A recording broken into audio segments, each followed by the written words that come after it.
आणि याच संदर्भातला महापौल आपण बघणार आहोत पुढारी न्यूजवरती 6:50 देवेंद्र शासन 2.0 मधून। पुढच्या बातमीकडे बोलूयात। अवघ्या 1.5 वर्षांची चिमुरडी रडणं सोडून पोहणं शिकली। रत्नागिरीच्या वेदानं सर्वात लहान स्विमर म्हणून इंडिया बुक ऑफ रेकॉर्डमध्ये आपलं नाव नोंदवलंय। बघूया।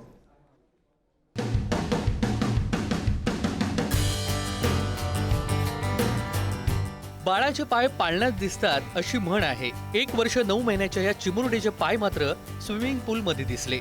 अवघ्या 9 महिन्याची असताना वेदाचा स्विमिंग चॅम्पियनचा प्रवास सुरू झालाय। रत्नागिरीच्या शासकीय जलतरण तलावात तिनं पोहायला सुरुवात केली। गेल्या वर्षभरात हा प्रवास इंडियन बुक ऑफ रेकॉर्ड पर्यंत पोहोचलाय।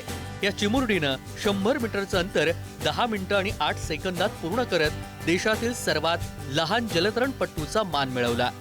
वेदाचं वय जेव्हा रडण्याचं होतं त्या वयात रडणं विसरून ती पोहण्यात तरबेज झाली। वेदाचा मोठा भाऊ रुद्र शासकीय जलतरण तलावात रोज सराव करतो आणि राज्यस्तरीय स्पर्धेत देखील त्यानं सहभाग नोंदवलाय। रुद्रला घेऊन आई पायल सरफरे शासकीय जलतरण तलावात येत असताना त्यावेळी त्यांच्या कडेवर असलेली वेदा दादासोबत पोहणं पाहायची। प्रशिक्षक गौरी मिल्के यांनी एक दिवशी वेदाला पाण्यात सोडलं तेव्हा ती रडली नाही तर पाण्यावर हातपाय मारून तिनं पाण्याशी मैत्री केली।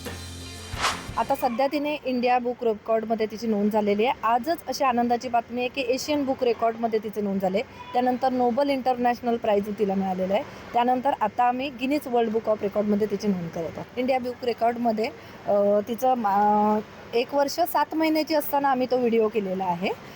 100 मीटर अंतर तिने अवघ्या 10 मिनिटं 8 सेकंदामध्ये पार केलेलं आहे। इंडियन बुक ऑफ रेकॉर्डमध्ये नाव कमावल्यानंतर आता आशिया बुक आणि गिनीज बुकमध्ये नाव नोंदवण्यासाठी वेदा सज्ज झाली आहे।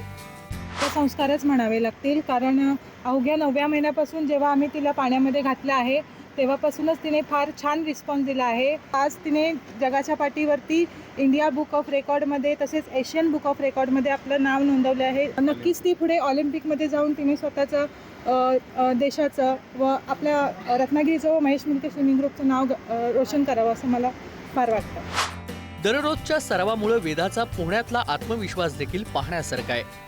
लहान वयातच मुलांना एखादा छंद आवड निर्माण केली तर किती उत्तम घडू शकतं याचं उदाहरणच वेदाच्या पालकांनी घालून दिलं। वेदानं असेच नवनवे विक्रम नोंदवावेत अशी अपेक्षा रत्नागिरीकरांनी केलेली आहे।